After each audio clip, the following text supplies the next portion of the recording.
BlueStar Energy Services buys electricity on the wholesale market and sells it to businesses and homes in Illinois, Maryland, and Washington, D.C. It was founded in 2002 after the Illinois legislature deregulated the electricity market. Since then, BlueStar's revenues have grown more than 11,000% to $171 million. 25 years ago, PaperSource opened its first stationery store in River North. Today, the company has 21 locations in 8 states. In the past 4 years, revenue has grown nearly 300% to $39 million. We're here today with the CEOs of 2 of those fast-growing companies, Guy Morgan of BlueStar Energy and Sally Pofscher of PaperSource. Welcome, Guy and Sally. Thank you. Thank you. So let's start with a basic question. What's the biggest challenge of growing a company? We'll start with you, Sally. The biggest challenge, without a doubt, is building a team and retaining the talents and character of the company, what made it special to begin with, and the brand, and then attracting the right balance of new capabilities and skills to meld with the existing team to enable the best of what was and what needs to be built so that the company can go forward.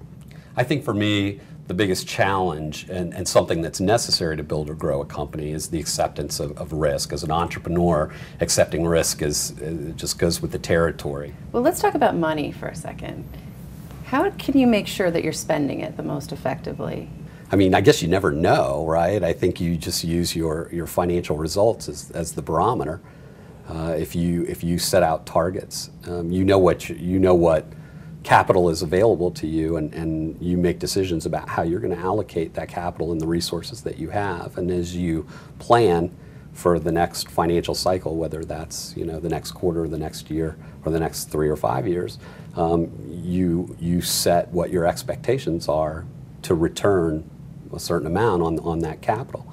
And if you start, fortunately, we've never had this happen, but I imagine that if you start to miss those targets or those goals, then I think you have to reassess. On the expense side, we've been very conscious of expenditures to make sure that we're saving money in areas that aren't crucial for growth and redeploying expense money towards either positions and people or bonuses for people or other resources we think will fuel growth. So, a lot of what we did in the last year is redeploy. We didn't change our expense structure at all, but we redeployed a substantial amount of money from expenditures that were inefficient or wasteful, or, in the spirit that we were sort of operating relatively loosely, and tightened that up a lot and put that money into very targeted positions, people, compensation. How has the weakening economy affected your growth strategy? It's not changing our strategy. What I think we're conscious of are our near-term tactics. And the way the economy impacts us is both on the cost side of some of our raw materials. It hasn't been material there. It's largely been a very small percentage of our business where we have imported fine papers from around the world, and obviously where the dollar's weaker, that's impacted the cost to consumers here, or the cost to us. And what we have to decide is whether to pass that on to consumers. And what advice would you have for a CEO or leader of a company that was trying to grow? And the very first thing you have to know is, do you have something really distinctive? Not just that you think is distinctive, but that you have customers that think whatever your offer is terrific, distinctive, better than other people. Right. So before you start growing, you have to make sure that you've got something that really is special and merits that.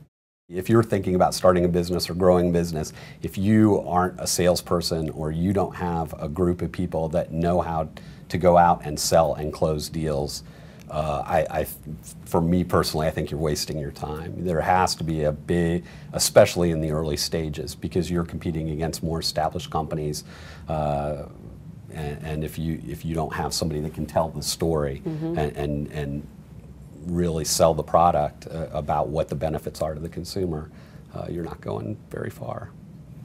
Well, thanks again, Guy Morgan of BlueStar Energy and Sally Pofscher from PaperSource. Thank you. Thank you.